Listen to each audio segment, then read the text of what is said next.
And if this is your first time giving your mind a little love, I have a few goodies for you. First, don't forget to subscribe so you never miss an episode. And second, sign up for the Morning Mind Love. Think of it like a weekday oracle from your highest self to help you start each day with a positive focus. Plus, you'll get 2 gifts absolutely free: a 30-minute binaural meditation and 30 days of journaling prompts to help you remember who you truly are. So join over 9,000 people and go to mindlove.com to sign up. Welcome to Mind Love, episode 333.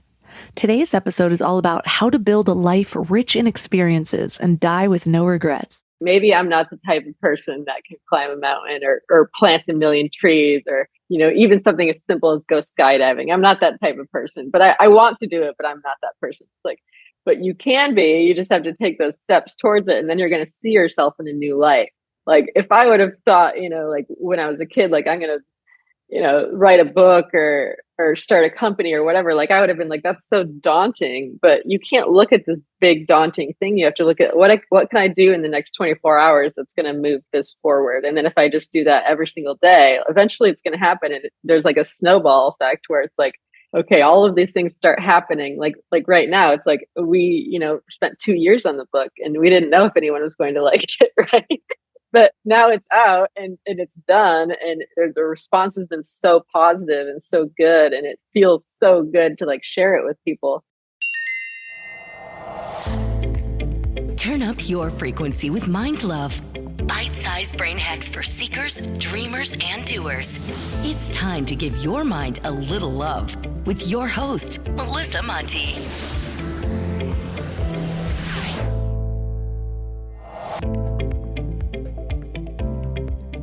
If this is your first time giving your mind a little love, don't forget to hit the subscribe button. Mind love is a habit, and the more you give your mind that love and intention, the better you'll feel about yourself and your life. Plus, it's really a win-win because more subscribers means Mind Love attracts even more amazing guests to bring you their wisdom. So don't forget to subscribe. What if you were tasked with creating joy on purpose? What would you do? This question really makes you stop and think. We spend so much time chasing after what we believe will bring us joy: more money, a bigger home, a fancier car. But if we were to distill joy into its purest form in this very moment, would any of those material things even play a role? Think back to your earliest, most joyful memories. What do they all have in common? For me, there's novelty to them. There's something about them that doesn't usually happen, a deviation from the everyday, so they stand out and get encoded as core memories. I've been thinking about this a lot lately. For me, embracing adulthood had a lot to do with establishing routines. Back in my 20s, I was all about living in the moment. Bender weekends, impromptu road trips, the thrill of not knowing where I'd end up sleeping or who with. Worst flex ever. My car was practically my second home. Life was just one big, unpredictable adventure. Now, I genuinely love my routines. They aren't just a set of tasks. They're a reflection of who I am and what matters to me. These routines are what keep me anchored. They're the rhythm to my day, keeping me productive, healthy, and frankly, sane. But here's the thing I've been figuring out, especially now with kids in the picture. As awesome as my routines are, they need a little zing every now and then. Even the most rock-solid routines can get a bit, routine, if you know what I mean. It's like when you get a new car. It's all shiny and exciting at first, but after a while, even a Porsche just becomes the car you drive. Nothing special. With kids, we have realized that it's up to us to create their experiences. It's a lot of responsibility, but it also forces us to think creatively. But I'm realizing it's not just about making things magical for my little ones. I need a bit of that magic too. So here's my question. When was the last time you just did something for the sheer fun of it? I'm not talking about big vacations or meticulously planned outings. I mean those little impromptu acts of joy, like diving into a pile of leaves, fully knowing that you have to rake them up again. Or maybe having a random dance-off in your living room, or deciding to cook a super fancy dinner on a Tuesday night just for kicks. Or maybe it is about those bigger dreams, like finally taking that trip you've always talked about, starting that business you've always talked about, riding in a hot air balloon, learning to snowboard, regardless of your age. These moments, big or small, are what make life vibrant. They add a splash of color to our everyday existence. They remind us that joy isn't just about grand gestures or milestones. It's often in those spontaneous, simple things that leave a lasting impression. So that's what we're talking about today. Our guest is Bridget Hilton. She's an expert in living a rich, experience-filled life. As a teenager, she hustled her way into the biggest record label in the world, helping to launch the careers of some major music stars that we know today. And her life took a turn when she saw a video of a deaf woman hearing for the first time. This inspired her to start Listen Sound Co., a company that's all about giving back. They've sold millions of products, worked with big names like Google, Delta Airlines, Amazon. They've been featured on The Today Show, GMA, The New York Times. But the real highlight? Traveling the world and giving over 50,000 people the gift of hearing. And now she's out inspiring others as a keynote speaker, co-author of the Experiential Billionaire book and Treasure Maps card game. Her passion is all about helping people improve their mental health and live intentional, regret-free lives by chasing fulfilling goals. So 3 key things we will learn are the game-changing power of tiny actions, the surprising secret to happiness from the Harvard study on relationships and experiences, and how to regret-proof your life with one simple exercise.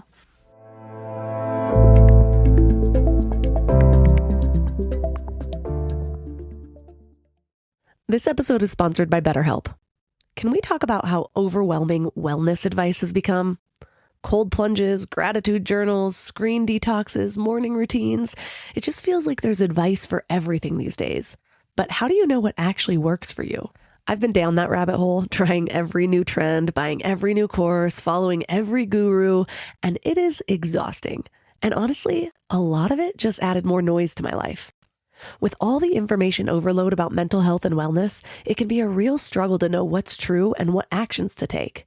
That's where talking to actual professionals comes in. Therapy helps you cut through all that noise and figure out what you actually need, not what some influencer is selling, but what works for your specific situation. It can teach you how to set boundaries, trust your own judgment, and be the best version of yourself. BetterHelp is the world's largest online therapy platform with over 30,000 therapists. They have a rating of 4.9 from 1.7 million reviews, and you can join a session at the click of a button and switch therapists anytime if it's not the right fit. Instead of drowning in generic advice, you get personalized recommendations from someone who actually knows what they're talking about. As the largest online therapy provider in the world, BetterHelp can provide access to mental health professionals with a diverse variety of expertise. Talk it out with BetterHelp. Our listeners get 10% off their first month at betterhelp.com/mindlove. That's BetterHelp, HELP.com/mindlove. Can we talk about back to school chaos for a second? The kids are getting back into routines, everyone's schedules are crazy, and suddenly you're supposed to have dinner on the table every night like some kind of magician. But want to know what I figured out? Shopping, planning, and cooking food really can be simple and stress-free, which is why I love Hungry Root. Hungry Root takes the stress out of mealtime by filling your cart with personalized picks and planning your week of meals, getting smarter with every order. With over 15,000 recipes to choose from each week, many ready in just 15 minutes or less, it's a huge lifesaver on those busy weeknights. I personally love their Smart Cart technology. It learns what I actually like and then recommends groceries, recipes, and supplements tailored to my tastes and needs. Plus, I love the kids' snack section where I get these really easy snacks to just keep in the car or throw in our to-go bags or lunch boxes for those of you who need them. They screen out over 200 additives, including high fructose corn syrup and artificial sweeteners. They only source high-quality meat and seafood with no hormones or antibiotics, and they carry trusted brands like Oatly and Vital Farms. The time that I have gotten back has been incredible. Take advantage of this exclusive offer. For a limited time, get 40% off your first box, plus get a free item in every box for life. Go to hungryroot.com/mindlove and use code MINDLOVE. That's hungryroot.com/mindlove, code MINDLOVE to get 40% off your first box and a free item of your choice for life.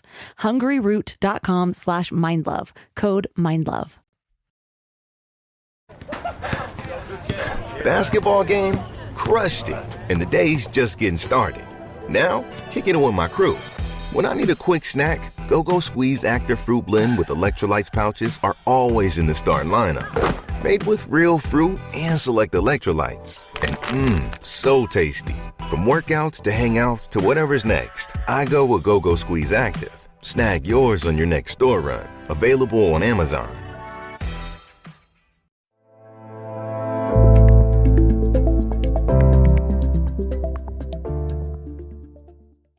And now let's welcome Bridget Hilton to the show. Hi, happy to be here. Thanks for having me. So what originally inspired your idea of experiential billionaires? Sure. So it's kind of a longer story, I guess, but I'll start when I first started my my other company called Listen, and I had been working in the music industry previously, and I saw this video on YouTube of a woman that was the same age as me hearing for the first time. And that experience of seeing that video led me to start a company that gives people the gift of hearing. And what we do is we sell headphones and speakers and other audio products, but we give the proceeds to help giving people around the world hearing aids. And it was like, we've been doing that. Me and my business partner, Joe, have been doing that for the last 11 years. And it's just been the most incredible experience of our lives. And to make the story very much shorter than it was, we condensed the last 11 years. We never saw like crazy financial success. Like the whole thing was a very like roller coastery experience. But there was like times during that I was on these lists like Forbes 30 under 30 or Inc 30 under 30 and things like that. And it became kind of this inside joke with me and my business partner, because people would be reaching out to us and being like, "Oh my God, you guys are like killing it right now," and like asking to like borrow money. And the funny thing is that we were just giving away all of our money to fund these trips around the world to help people hear. And so I would respond to them and be like, I'm not a billionaire. I didn't sell like, beats to Apple like Dr. Gray did, but I am an experiential billionaire. Because we were having all these experiences that I couldn't even imagine. Like when I was growing up, I grew up like super blue collar and like came from nothing. And I was doing all these things I couldn't even imagine myself doing when I was a kid. And those experiences, like helping so many people, we ended up giving over 50,000 people the gift of hearing. And that experience to me was worth like any, I would take that over any amount in a bank account. So it was kind of just this like ongoing joke of like, we're experiential billionaires, but we don't actually have that much money. That actually reminds me of when I launched Mind Love. I had a marketing mindset and I ended up growing it really quickly to where it was only about 4 months after I launched that I was getting asked to speak at podcasting conferences. And I was lucky to where about 6 months in, I started being able to get sponsors. But I quit my job to just go full force on this. And mind you, my job was making me miserable. And so I probably would have quit even if I didn't have something lined up and figured something out. But so many people would come up to me at those conferences and it's just like, "Oh yeah, well, you're killing it." And they'd almost like say it, be strategizing about how to make more money with their podcast, and then just sort of brush me to the side. And I'm like, wait, bring me into these conversations. Like I am doing really well with my podcast, but I focused on the growth. I didn't even focus on really turning it into something profitable until about a year in. And so there was like this 6-month period of time where it was a very weird mindset because it was creating an imposter syndrome that I wasn't asking for. Like people were putting me in this box that I never really, like I didn't go in and say, "And now I'm making $500,000 a year with my show." I was just like, no. I could talk to you about the growth part, but could somebody talk to me about what else you're doing? Right. Totally. Understandable. So is that what initially led you to start kind of questioning society's definition of wealth and making that connection between experiences and fulfillment? Yeah, because, when I was a kid, growing up, like I just wanted to be rich, like the typical way of rich. I was like dreaming of like, someday I grew up in Flint, Michigan, and I would think about someday I want to move to LA and like get a mansion like I saw in like, Fresh Prince of Bel-Air or something, like, and I would want like some fancy car or whatever. But like, because we're never taught that our experiences are the most important part of our life. We're taught that like currency times a lot equals like a happy life. And that's not really true. I mean, money, I'm not anti-money whatsoever. The book is not about that. It's more about that you should be investing in your actual experiences over anything else. And so, yeah, with the book, we just, we went really deep. After COVID hit, we kind of sat down and we were like, well, we're not traveling right now. We're not giving people hearing, which was like our purpose. And we were like, what is our purpose if that's not there? And we started asking our friends and family, like, what can we do to help other people? And everyone came back and said the same thing. And it's like, you should tell your stories because you've been doing all this inspirational stuff around the world. And like you haven't really been like telling it to everyone, and like you should go speak and you should write. And like that's how we kind of even got the idea to write a book in the first place. And then we started asking friends and family and like people that we knew, like what the most valuable experiences of their life were, and if they had any big regrets in life, and how they could kind of turn around that regret if they still had time. And then we started reading all these studies, like 3 out of 4 people at the end of their life say that they regret the things that they didn't do instead of the things that they did. So all of these things kind of like started building. Then we started going to retirement homes and talking to elderly people about what they regretted in their life and like what they wish that they still had time to do. And it was just mind blowing. And all of these things came. And then we ended up, honestly, we had 20,000 plus people that we interviewed for this book. So it's quite a big project. But at the end of the day, the answers were all, people value their relationships and the experiences they have in those relationships, whether it's friendships or, romantic relationships or with their colleagues or, family or whatever. And it's really like nobody asks to see their wallet one last time at the hospital when they're dying. They all want to be with their family. They want to talk about the things that they did. It's not, nobody has like died with 10 million in the bank on their tombstone. We got really, really deep with this stuff. And after talking to 20,000 people, it was just very obvious that like, even though we're not taught this, it is the most important thing in life is to focus on your experiences. And that's how you become more fulfilled and regret-free at the end. I interviewed a man named Mark Schultz who worked on Harvard's longest standing study on happiness. And so much of it came back to the experiences and relationships.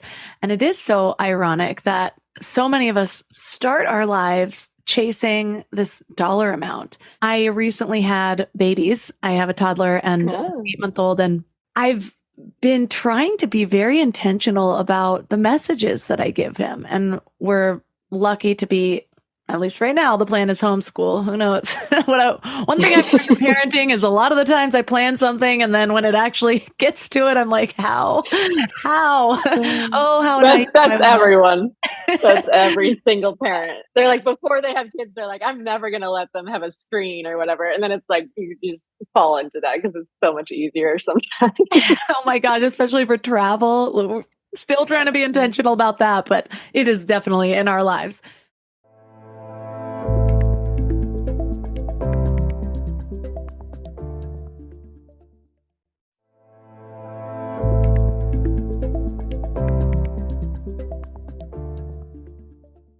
I remember, like, even when I met my husband, we kind of bonded with our entrepreneurial minds, and we both had these dollar amounts, like, I'm going to be wildly successful. But when I said wildly successful, what my mind was creating was like an amount of cash and a type of lifestyle. And what I've learned over my now, 6 years of doing this business, but probably like 10 years of really, or 15 years of really diving into entrepreneurship, the transformation has really come in the last half of that whole journey, though, is that's not the goal whatsoever anymore. And somehow, without focusing on it as much, it's just coming. And I think it's because I'm getting clearer on what actually makes a difference, not just in my lives, but in the people that I serve, what that lifestyle would look like. Like, I'm no longer sitting there manifesting piles of money. I'm like, okay, yes, I would like to increase this amount of income, but it's to give my children this type of lifestyle, or I want to have this opportunity, or I want to bring this into our lives, or I want to be able to grow this platform and share it with this amount of people.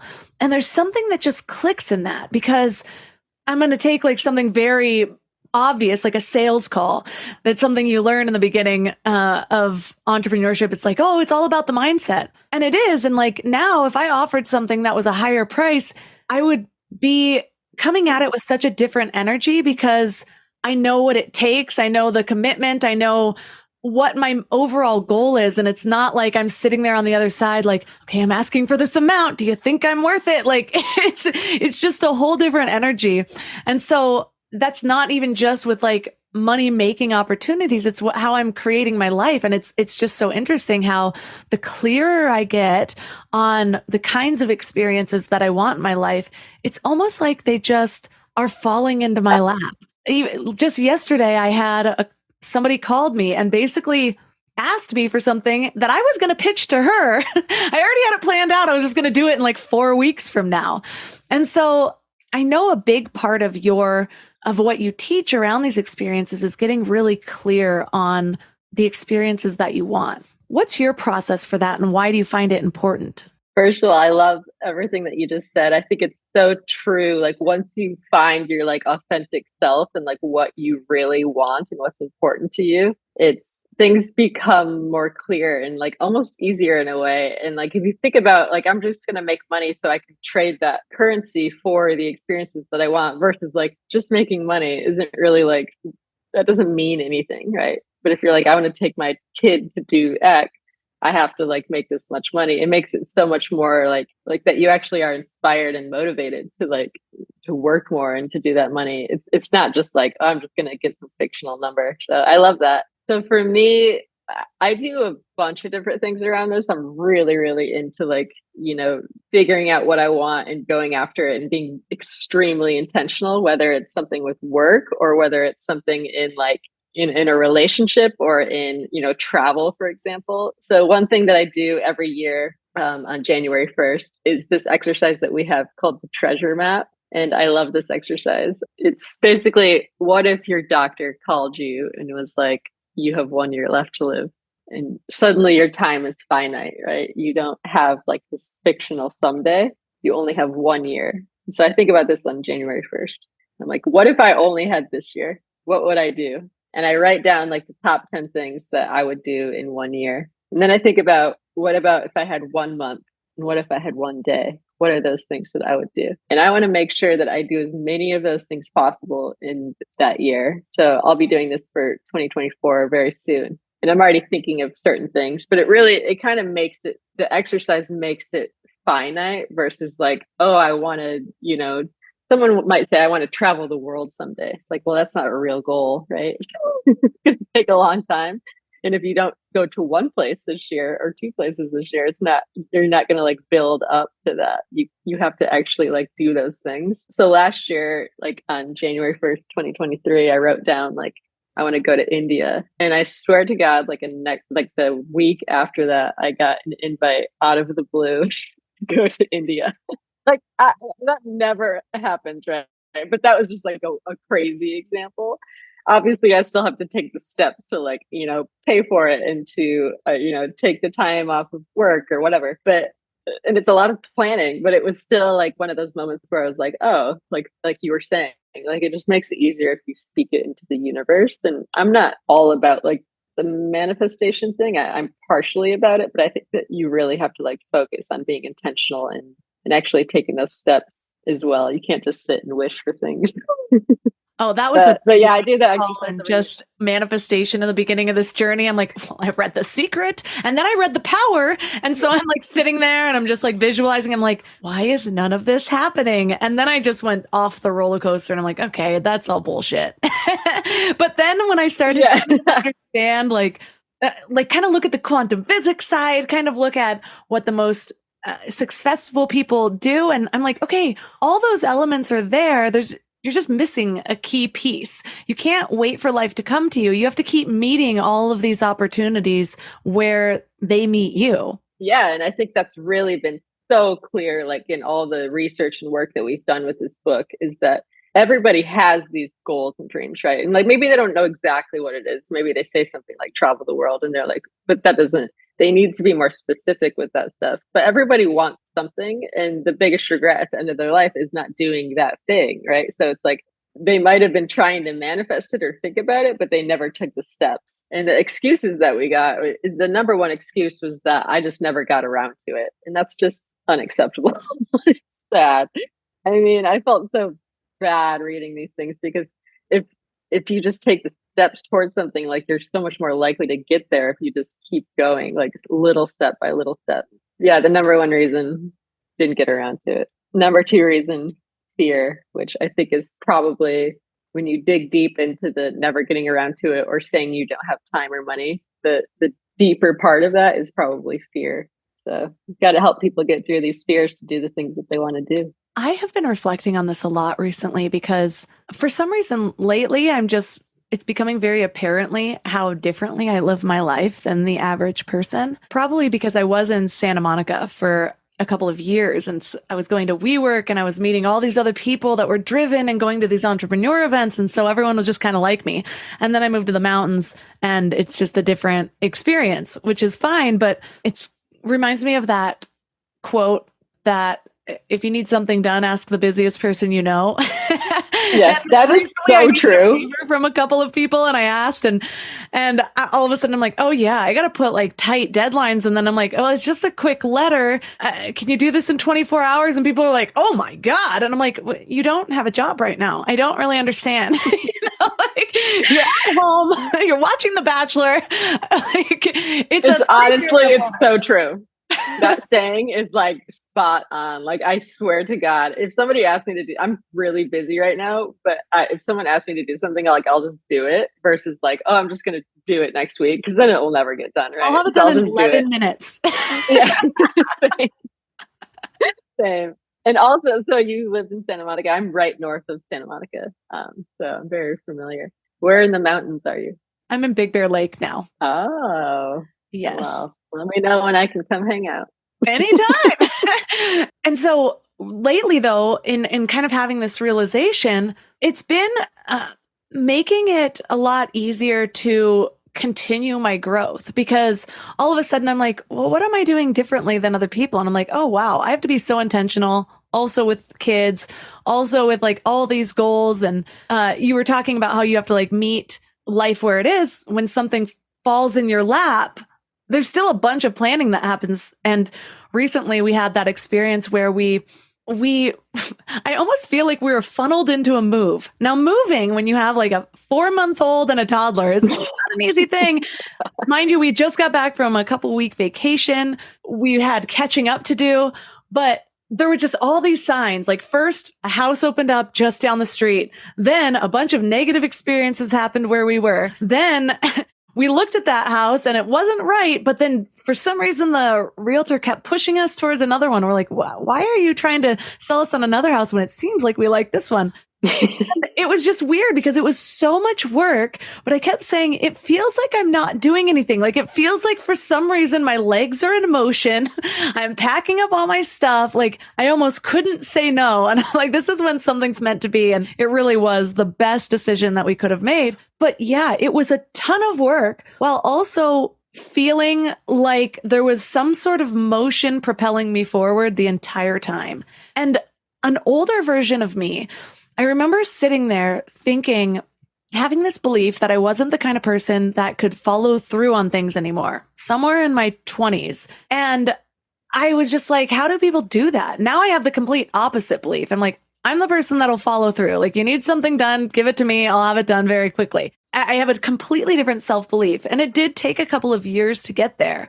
But I think the biggest thing was that clarity part, because we'll have a goal. And like you said, it's not a real goal. It's like, oh, I want to start a business. And it's like, okay, but what kind of business? Who are you going to be serving? What's your life going to look like? What sacrifices are you willing to make while you're getting there? How are you going to restructure your day to have time for this? And so like, those are the steps that it takes. But the good news is once like, that's the work, is showing up for those questions. And once you start to do that, then you know how you're restructuring your day. So then the next step is just restructuring your day. Okay, I have an extra 90 minutes if I stop watching Bachelor in Paradise after my kids go to bed. Yes, it's going to be difficult, but And some days I'm not going to feel like it. So what's going to be my oh shit plan? All right. If I like, maybe just Fridays I'll take off or whatever it is, like build in all the things that you think are going to get in the way. And then all you have to do is kind of just like float down the river that you just built for yourself. And so I wish people understood that more, because things seem so daunting, but it's daunting if it's just floating around in your head. When you start to map it out, all of the most daunting goals become manageable, because you can just see it's like building a new neural pathway in your brain. And then when you start to follow those steps that you've laid out, all of a sudden you start to see yourself differently. You're the kind of person that can do this. And then you've been doing it for a couple of years and you feel like a whole different person. You have trust in yourself. You have belief that you can create big things. And so it's just, so many people are expecting other people or life to do it for them, when that's how you show up for yourself. But then when you do, all of a sudden magical experience seem to happen, and you just get calls with your ideal client or invited to India or whatever the thing is for you. I mean, you are speaking my language, like exactly. That is exactly what the book is about. And it's, we have a little section that says exactly those words. Like, maybe I'm not the type of person that can climb a mountain or plant a million trees, or, even something as simple as go skydiving. I'm not that type of person, but I want to do it, but I'm not that person. It's like, but you can be. You just have to take those steps towards it, and then you're going to see yourself in a new light. Like, if I would have thought, like when I was a kid, like I'm going to write a book or start a company or whatever, like I would have been like, that's so daunting. But you can't look at this big daunting thing. You have to look at what can I do in the next 24 hours that's going to move this forward. And then if I just do that every single day, eventually it's going to happen. And there's like a snowball effect where it's like, okay, all of these things start happening. Like right now, it's like we, spent 2 years on the book and we didn't know if anyone was going to like it, right? But now it's out and it's done, and the response has been so positive and so good, and it feels so good to like share it with people. But like, if I would have just thought about this big thing first, I might have been like, oh, it's too much work, or it's it's going to take too much time or whatever. But it's so worth doing those things, because I always thought it would be cool to write a book, but I thought maybe I'll do it in 10 years or whatever. And then this crazy life thing happened in 2020 where we were just like, we're just going to do it now. And I'm so glad. Like, that might have never happened, right? If I just didn't like take those steps.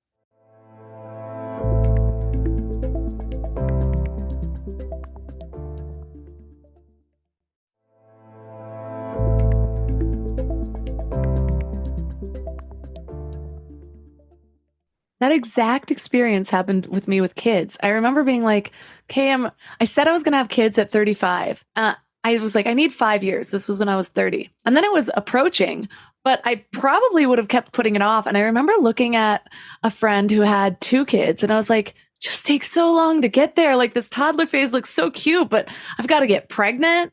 And then I've got to be pregnant, and then I've got to give birth, and then I've got to go through this phase and then that phase, and to get to 2 kids. And even after having 1, I was like, now I got to do that all over again. And so instead of thinking about that, it's like when I go running, I was just thinking about this morning on my run. I'm like, I was kind of comparing some of the conversations I've had with friends I've went running with. And one of them kept saying, there's just so many hills. And I was like, oh, I barely noticed those. But then I realized I'm just focused on where my next step is landing, because there's a bunch of rocks and everything. And so I kind of zoomed out in my run, and I was like, oh yeah, this is a big hill, isn't it? And then all of a sudden I felt so much more tired. And I'm like, oh, go back to your feet. And I just started going back to that one foot in front of the other. The same thing happened with kids. And I just realized the other day, I had a flashback to that thought. And I was like, I'm at that point of when I was looking at somebody else thinking it's going to take so much to get there. And now I've got my kids, and now I'm starting to get a little more freedom to focus on something else.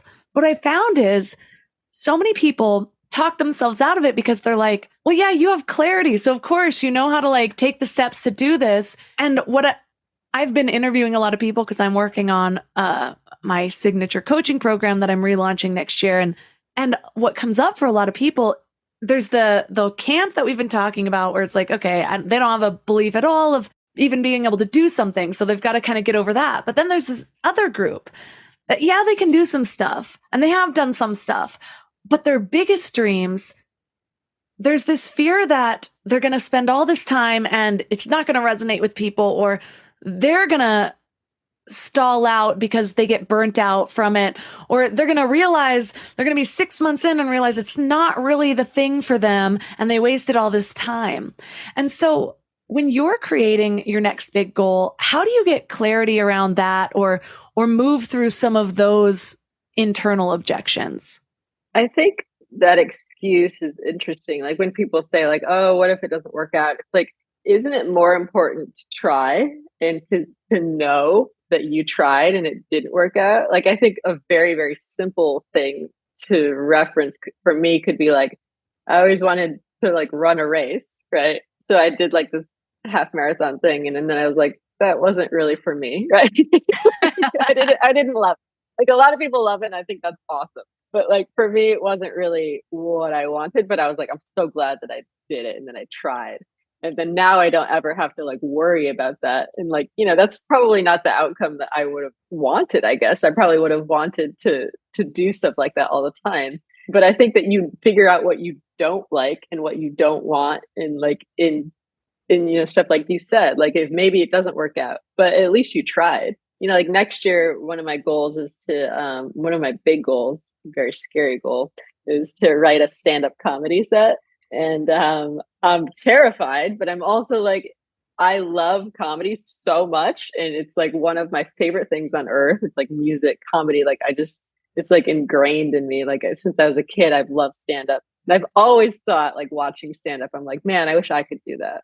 Like that would be so cool if I could do that. But I'm just not like, you know, good enough for that. But the reality is like, if I put it on my goal list and I'm like working on it every day, like just a little bit every day, and then at the end of the day, I have something and I have this like body of work. And even if nobody cares, like I literally don't care if anyone else likes it, because for me, I'm going to know that I tried and that I at least know that like I have that forever. And I'm not going to regret it at the end of my life being like, I wish that I would have tried this.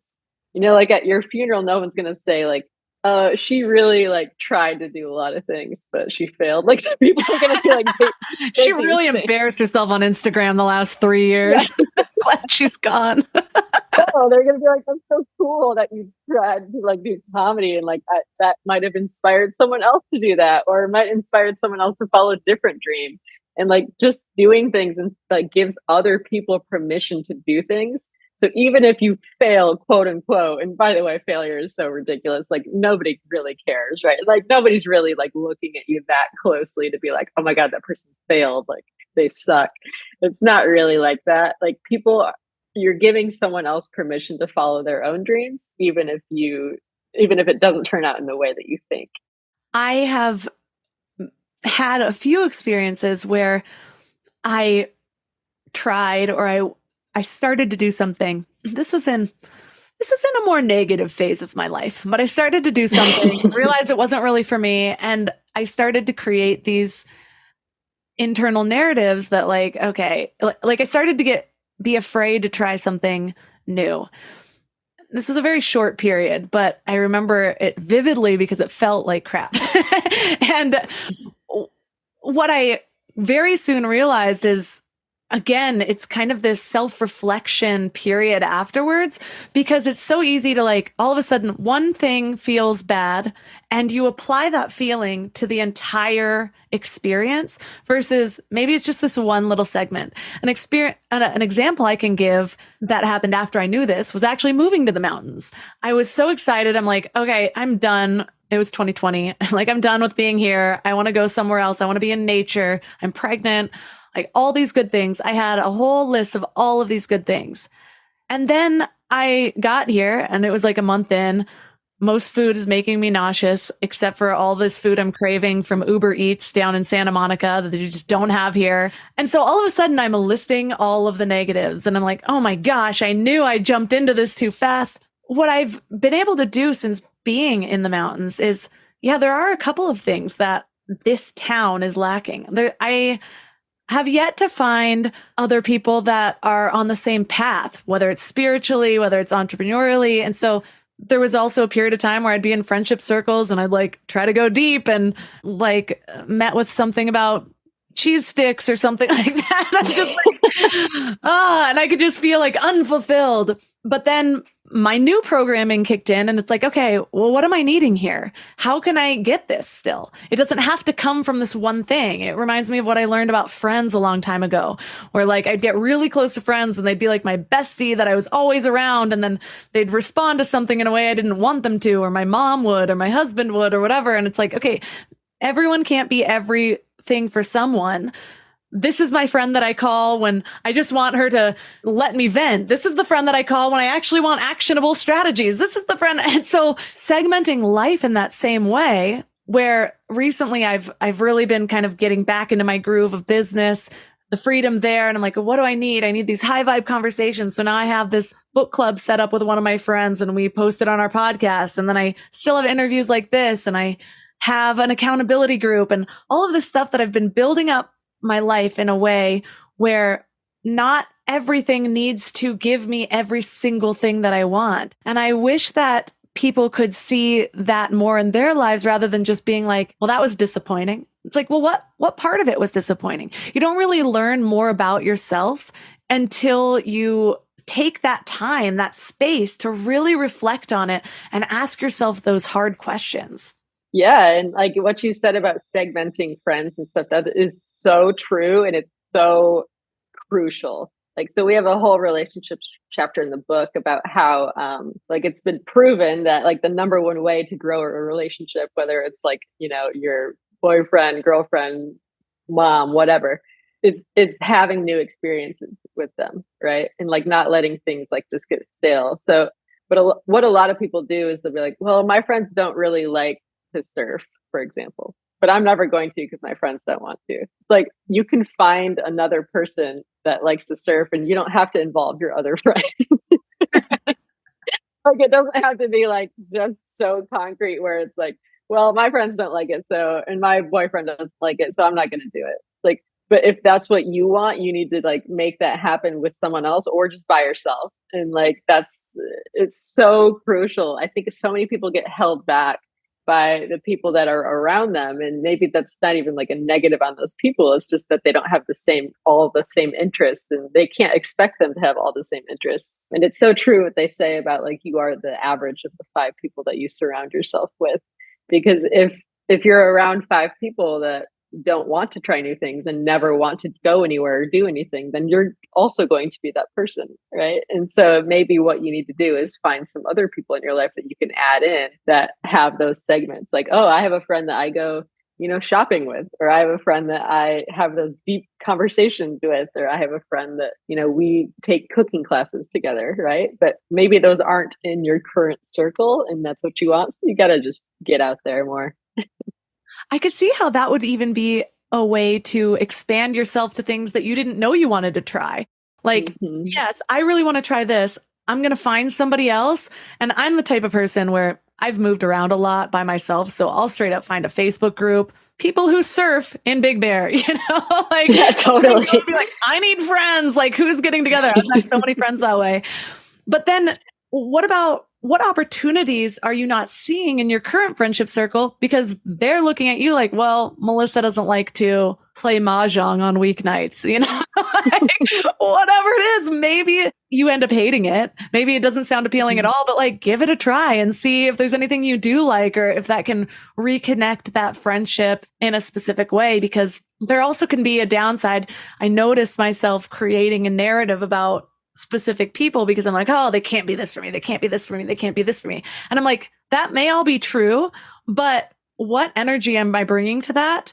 And make sure I spend, like, these are valuable people. Make sure I spend just as much time. What can they be for me? What do they give me? When do I really feel good with this person? Because it's just so easy to accidentally evolve out of relationships that don't necessarily need to be evolved out of.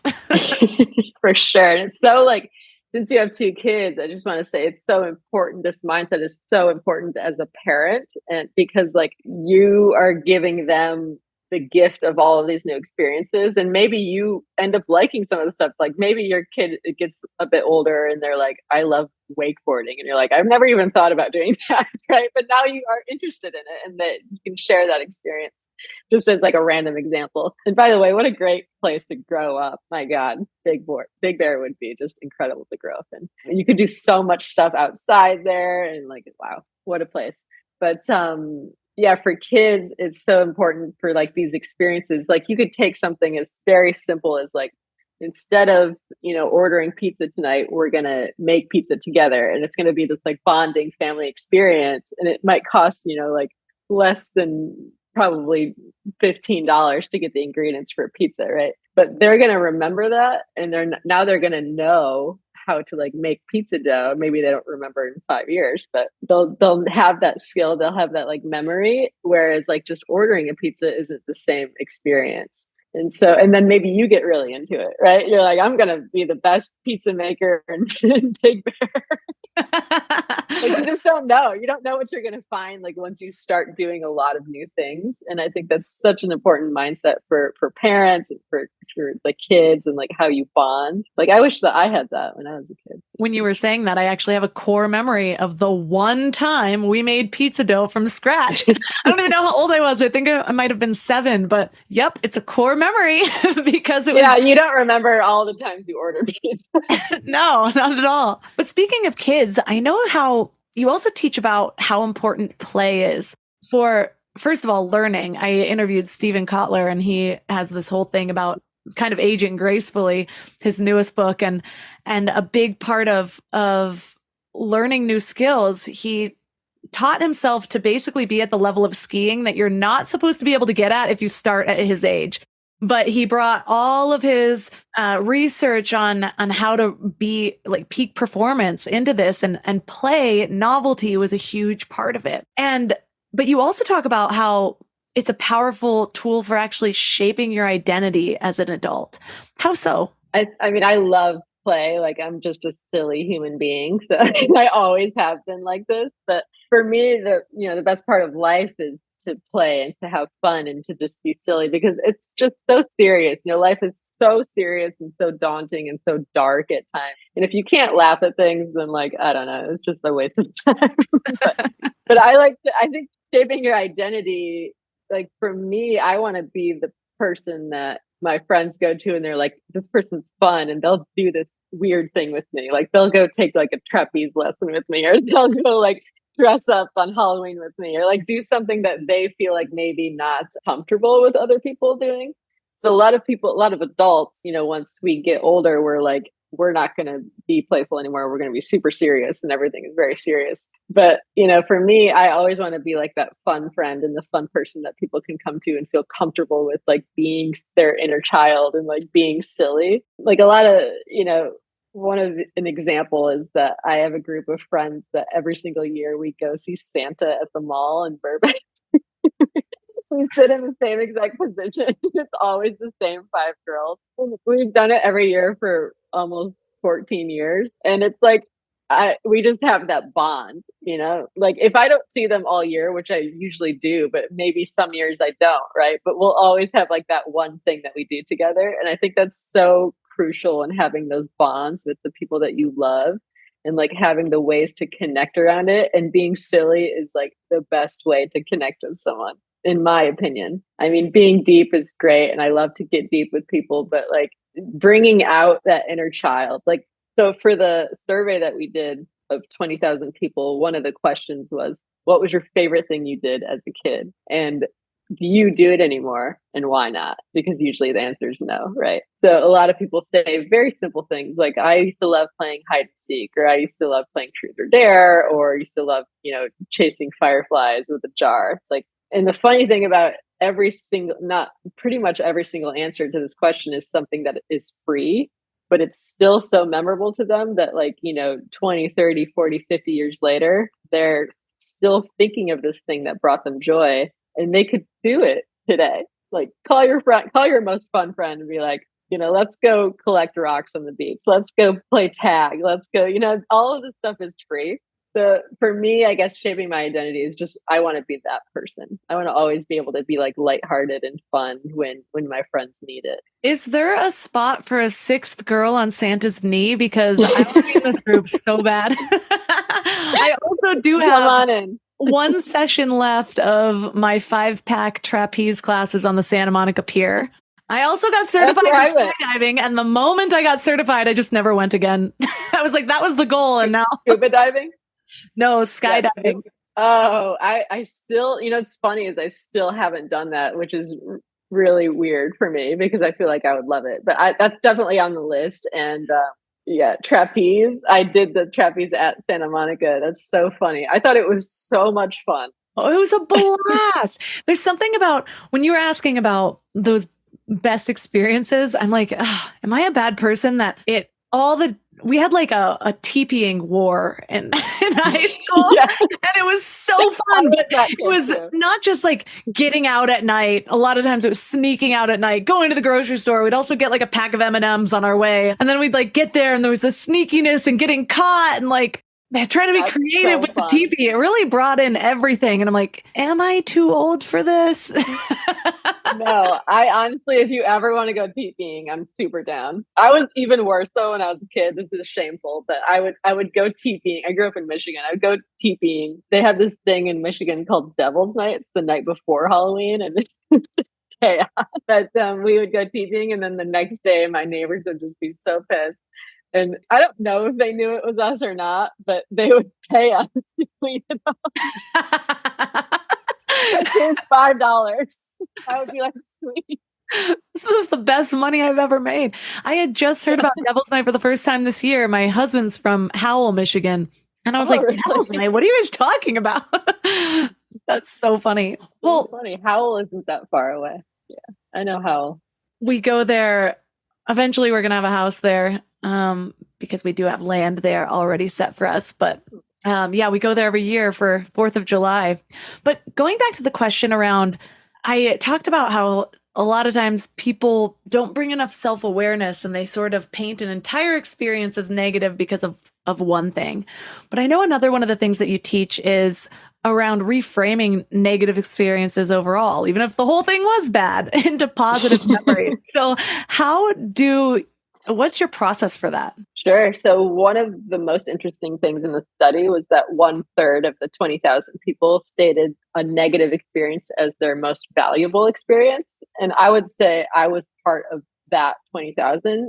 For me, it was like this really crazy year where I got separated and I moved and I had my new place broken into several times. It was really scary. COVID happened, like all the stuff with, my other company, like we had to lay all our employees off that were like a family to us. And like financially, it wasn't the best year, just like all these dominoes were falling. Right. And at the time I was like, this is the absolute worst thing that's ever happened to me.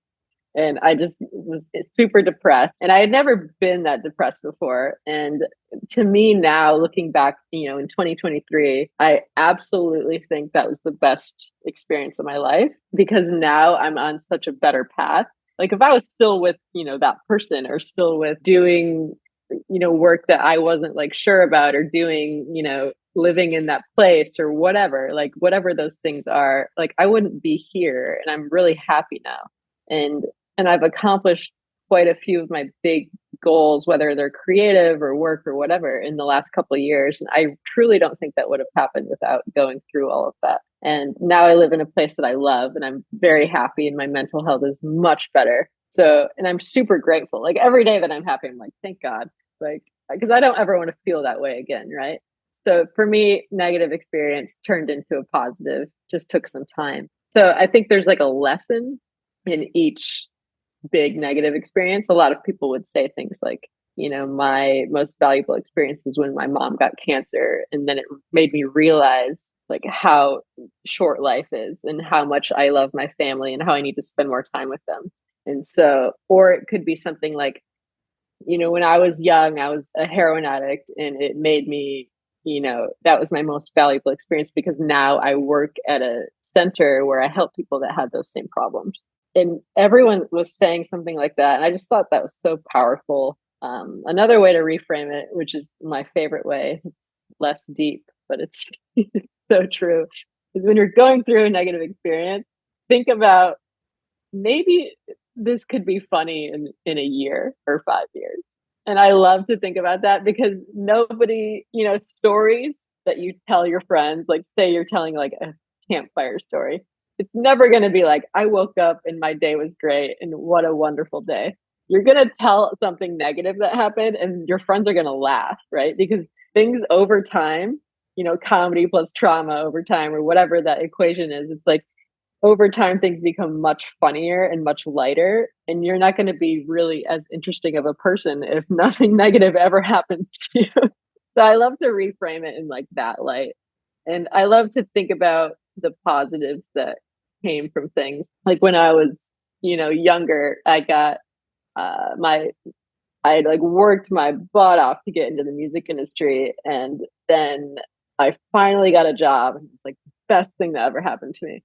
And then my office shut down and everyone got laid off. And I was like, ugh, like everything that I did was like gone, right? And I thought it was the worst thing that ever happened to me at that point in my life. I was like 21. And then what ended up happening is that I moved to Los Angeles, which I absolutely love. And I've been here 17 years. And it was the best thing that ever happened to me coming from a negative experience. So at the time, you're like, I got laid off. This sucks. But you don't know what's next. Like now I'm like, I can't imagine like living in my hometown and like where my life would have been. And like, no offense to them, but like, it's just not for me. And like, I grew as a person. Like when I moved here, I felt like anything was possible. And I wouldn't have never had that feeling if I would have stayed there in like the comfort zone of my hometown. My hands down worst life experience. I was in a horrible relationship. I had really low self-worth by this time. A bunch of things happened and I was letting life happen to me and I was making meaning from all of the bad things about my own worth. And it was showing not just in what I was attracting, but also the choices I was making. And I was in this horrible relationship. Long story short, found out over time he was cheating on me, addicted to meth, gambling everything away. And the last one was I found out he was secretly robbing houses and I got arrested with him. And so I ended up taking a felony to save him from having to go to trial. And just the dumbest 22-year-old decision ever. And so then I just had a felony on my record. But that experience pushed me into entrepreneurship because I'm like, how am I going to explain this in 2 lines of a job application?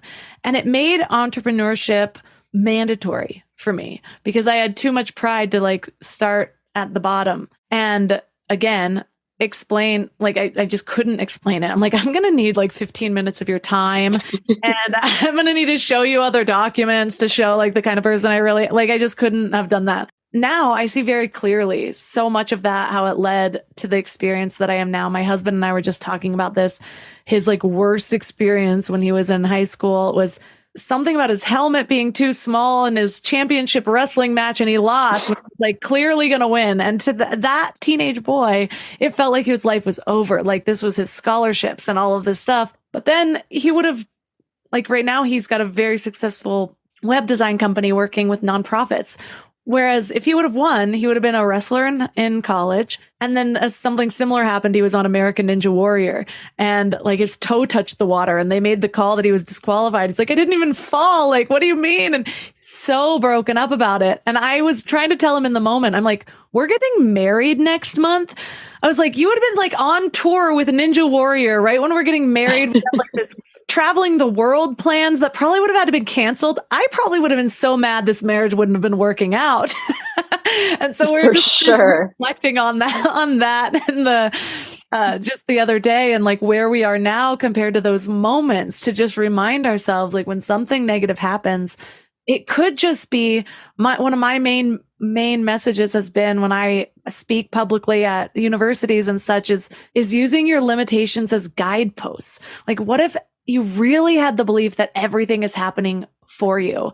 And if you look at it that way, then you start to see like, okay, well, this is just eliminating a couple of options. Did I even want those? Now I don't have to question it because they're not on the table anymore. Let me just go full force this way, commit.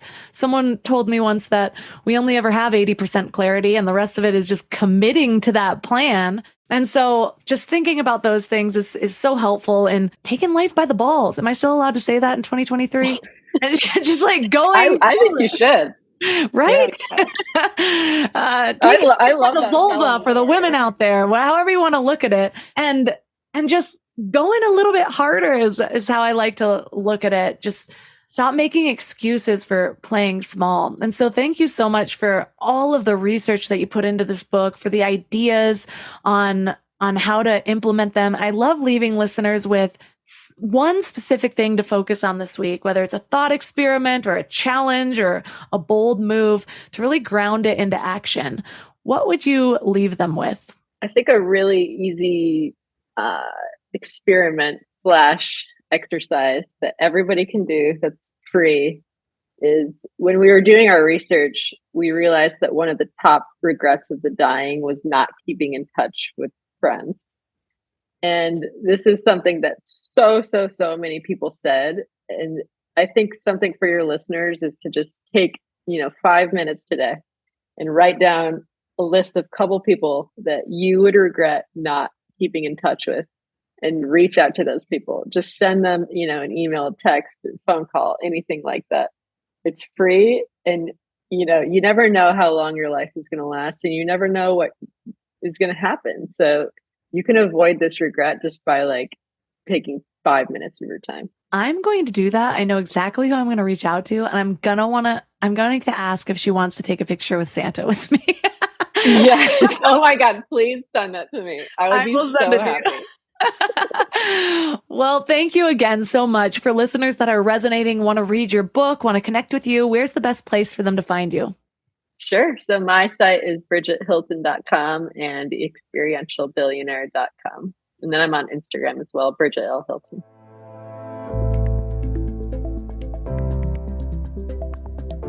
All the links for this episode will be at mindlove.com/333. Your challenge for this week is to make that list. Who would you regret not keeping in touch with? It doesn't need to be every single person, although it depends on your style of flow here. When my ADD brain kicks in, I tend to go pretty robust in this area, but it can be something like 2 or 3. Who are those people that you haven't spoken to in quite a bit, but you don't want them out of your life? You have to make those conscious connections. And usually when we're more willing to keep those connections, to reach out to the people we care about, the rest just follows. You decide you want to get together, then you have to think of something to do. But if you want to take this one step further, when you guys do get together, how can you add a little flair to it? How can you add a little flair anytime you're going out of the house? This is something I'm working on too. I'm in a season of goals. I'm so passionate about so many things I'm creating right now that it's very easy for me to just stay in my little podcast nook. I've decorated it to be exactly like me, so it feels so good in here. And then I have my family that I love. I've really curated my life to be something I enjoy just being in. But I know that a big part of the happiness is that connection. It's the core memories that get encoded because it's something outside the norm. So I'm taking this challenge too. Let me know how it goes for you. Reach out to me on Instagram at mindlovemelissa. If you love this episode, consider sharing it. Maybe that's actually how you reach out to a friend. Just share it with them. Say, this inspired me, let's hang out. I would love to be a part of that conversation. If you do use this episode to connect, please let me know. That would just make my whole week. I have so many exciting things going on. If you're not getting the Morning Mind Love, you're also missing out on a ton of other announcements, amazing things going on in the Mind Love world. So sign up at mindlove.com right there on the homepage. You can also reach out to me on Instagram. You'll notice that the content is flourishing there. Like I said, something big is coming this year, something that I've been working on behind the scenes for years, especially as I took some time to just be with my babies and my family. I was also perfecting an experience for you. So reach out to me on Instagram, go to my Instagram. It's all over the place right now. You'll be able to see what I'm talking about, or at least the sneak peeks until it's ready to be announced. And finally, you can find all of my amazing sponsors at mindlove.com/sponsors with the links for discounts and all of that jazz. And that's all for today. So thanks for giving your mind a little love today, and I'll see you next week. Thanks for tuning into Your Higher Frequency with Mind Love. Head to mindlove.com for a free gift to keep your vibes up until next week.